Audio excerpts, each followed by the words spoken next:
Hello friends, ओम श्री गणेशाय नमः। जय श्री कृष्णा। आप सभी का स्वागत है आपकी अपनी यूट्यूब चैनल पर।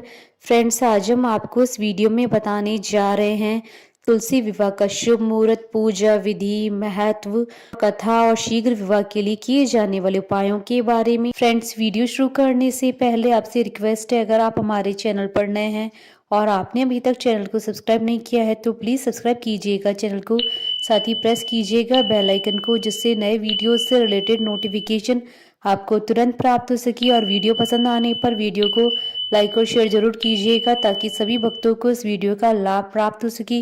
और कमेंट बॉक्स में जय श्री कृष्णा जरूर लिखिएगा। हर साल कार्तिक मास की शुक्ल पक्ष की एकादशी तिथि को भगवान विष्णु जी की शालिग्राम स्वरूप और माता तुलसी का विवाह किया जाता है। इस दिन को देवउठनी एकादशी कहा जाता है। देवउठनी एकादशी के दिन ही भगवान विष्णु 4 महीने के बाद योग निद्रा से जागते हैं। धार्मिक मान्यताओं के अनुसार भगवान श्री हरि योग निद्रा से जागने के बाद सर्वप्रथम हरिवल्लभा यानी माता तुलसी की पुकार सुनते हैं। तुलसी विवाह के साथ ही विवाह के शुभ मुहूर्त भी शुरू हो जाते हैं। हालांकि ज्योतिष शास्त्र के अनुसार इस बार शुक्र ग्रह अस्त होने की वजह से तुलसी विवाह के दिन शादी के लिए शुभ मुहूर्त नहीं है। देवउठनी एकादशी के दिन तुलसी विवाह किया जाता है, इसलिए तुलसी विवाह को देव जागरण का पवित्र मुहूर्त माना जाता है। कुछ स्थानों पर कार्तिक मास के शुक्ल पक्ष की द्वादशी तिथि को तुलसी विवाह कराया जाता है। स्कंद पुराण के कार्तिक महात्म्य में भगवान शालिग्राम की स्तुति कही गई और कहा गया है कि इसके दर्शन से समस्त तीर्थों का फल प्राप्त होता है। प्रतिवर्ष कार्तिक मास की द्वादशी को महिलाएं प्रतीक स्वरूप तुलसी और भगवान शालिग्राम का विवाह करवाती। हिंदू धर्म में तुलसी विवाह का विशेष महत्व है। इस दिन से शुभ और मांगलिक कार्य प्रारंभ हो जाते हैं। धार्मिक मान्यताओं के अनुसार विधि विधान के साथ तुलसी विवाह कराने वालों पर भगवान विष्णु जी की विशेष कृपा रहती है। मान्यता है कि तुलसी विवाह करने से कन्यादान के समान पुण्य की प्राप्ति होती है। भगवान शालिग्राम और माता तुलसी का विवाह कराने से वैवाहिक जीवन सुखी रहता है। महिलाएं सुख समृद्धि की प्राप्ति के लिए इस दिन विधिवत व्रत और पूजन करती हैं। फ्रेंड्स, अब आइए जानते हैं तुलसी विवाह के शुभ मुहूर्त के बारे में। हिंदू पंचांग के अनुसार इस बार तुलसी विवाह 4 व 5 नवंबर 2022 शुक्रवार और शनिवार के दिन है। कुछ लोग तुलसी विवाह देवउठनी एकादशी के दिन करते हैं और कुछ लोग तुलसी विवाह द्वादशी तिथि के दिन करते हैं। आपके यहाँ जैसी भी परंपरा हो, आप उस तरह से तुलसी विवाह कर सकते हैं।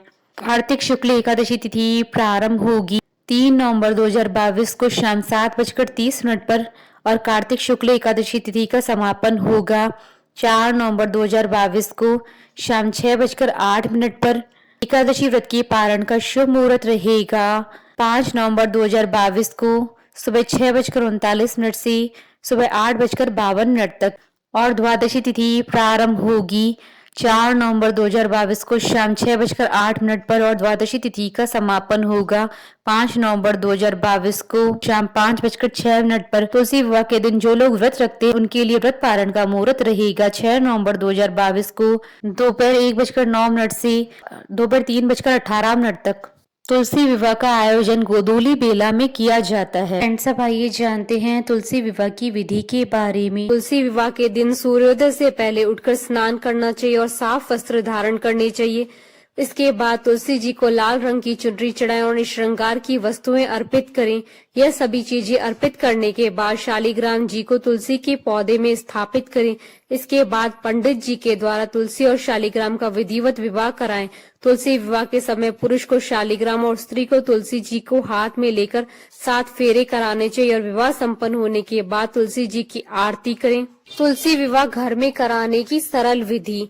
तुलसी विवाह की सामग्री: कलश, आम के पत्ते, एक जड़ वाला नारियल, लाल चुनरी, पीला कपड़ा, चावल, गंगा जल, सफेद तिल, हल्दी, रोली, मोली, कपूर, धूप, दीप, अगरबत्ती, श्रृंगार का सामान, आंवला, सिंगाड़े, 5 फल, 5 प्रकार की मिठाई, खीर, पूड़ी, मीठा पान, पंचामृत, फूल और 2 माला, तुलसी का गमला और शालिग्राम लकड़ी की 2 चौकी। तुलसी विवाह शाम के समय यानी गोधूली बेला में ही करें। शाम के समय तुलसी विवाह करने से पहले तुलसी जी के गमले के पास गेरू से रंगोली बनाएं, रंगोली से अष्टदल कमल बनाएं, फिर गन्ने का प्रयोग करते हुए मंडप सजाएं। 2 चौकी रखें, एक पर तुलसी जी का गमला और दूसरे पर शालिग्राम या भगवान विष्णु की मूर्ति रखें। शालीग्राम की दाईं तरफ तुलसी जी स्थापित करें।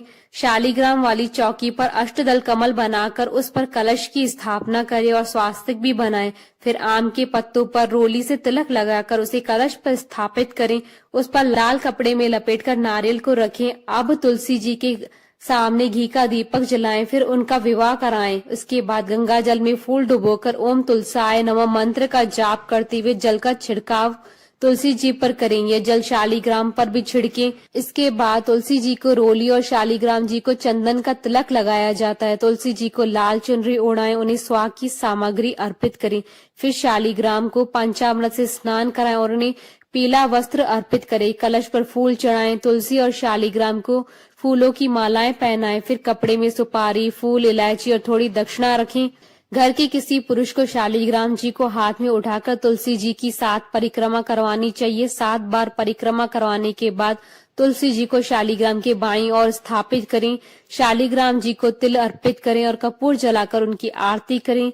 इस तरह पूजा करने के बाद दोनों को मिठाई और खीर पूरी का भोग लगाएं। पूजा समाप्त होने के बाद सारी सामग्री और तुलसी का पौधा मंदिर में दे दें। हो सके तो तुलसी के साथ आंवले का गमला भी लगाएं और तुलसी का पंचोपचार सर्वांग पूजन करें। फ्रेंड्स, अब आइए जानते हैं आज के दिन शीघ्र विवाह के लिए किए जाने वाले उपायों के बारे में। मान्यता है कि आज के दिन कुछ उपाय करने से विवाह में देरी संबंधी समस्याएं भी दूर होती है और वैवाहिक जीवन में चल रही परेशानियों का निराकरण भी होता है। तुलसी विवाह के दिन 108 बार ओम नमो भगवते वासुदेवाय नमः मंत्र का जाप करना चाहिए। इससे भी दाम्पत्य जीवन में आने वाली सभी परेशानियों से छुटकारा मिलता है और जीवन सुखमय बना रहता है। साथ ही अगर आपसी वाद विवाद तो उससे निजात भी मिलती है। तुलसी विवाह के दिन माता तुलसी को लाल वस्त्र चढ़ाना चाहिए और उस वस्त्र को किसी सुहागिन स्त्री को दान कर देना चाहिए। इससे पारिवारिक जीवन में सामंजस्य बना रहता है और पति पत्नी के सारे कष्ट दूर होते हैं। अगर किसी कन्या की विवाह में देरी हो रही हो तो या किसी तरह की बाधाएं आ रही हो तो तुलसी विवाह के दिन तुलसी माता को लाल रंग का वस्त्र चढ़ाएं और अगले दिन उस वस्त्र को अपने पास संभाल कर रखें।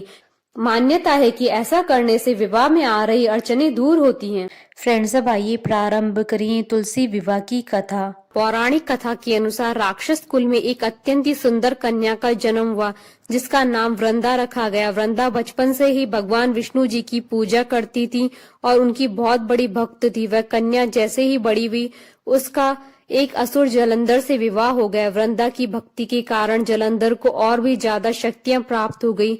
जलंधर वृंदा की भक्ति के कारण इतना शक्तिशाली हो गया कि अब वह न तो केवल मनुष्य और देवताओं पर बल्कि राक्षसों पर भी अत्याचार करने लगा। वह इतना बलशाली हो गया कि उसे हरा पाना किसी के वश में नहीं था। सभी देवी देवता इस समस्या के निदान के लिए भगवान विष्णु की शरण में गए और मदद मांगने लगे। देवताओं को इस समस्या से निकालने के लिए भगवान विष्णु ने जलंधर का रूप धारण कर लिया और वृंदा का पतिव्रता धर्म नष्ट कर दिया, जिसकी वजह से जलंधर की शक्तियां कम हो गई और वह युद्ध में मारा गया। जिसके बाद वृंदा ने भगवान विष्णु को इस छल के कारण उन्हें पत्थर हो जाने का श्राप दे दिया। जिसके बाद सभी देवी देवताओं ने वृंदा से अपना श्राप वापस लेने का आग्रह किया। वृंदा ने अपना श्राप तो वापस ले लिया लेकिन खुद को अग्नि में भस्म कर लिया। भगवान विष्णु ने वृंदा की राख से एक पौधा लगाया और उसे तुलसी नाम दे दिया और यह भी कहा कि मेरी पूजा के साथ पृथ्वी के अंत तक तुलसी जी की भी पूजा होगी। बोलिए भगवान विष्णु जी की जय, सनातन धर्म की जय। हमारे साथ इस वीडियो में अंत तक बने रहने के लिए आपका धन्यवाद। ओम श्री गणेशाय नमः। जय श्री कृष्णा।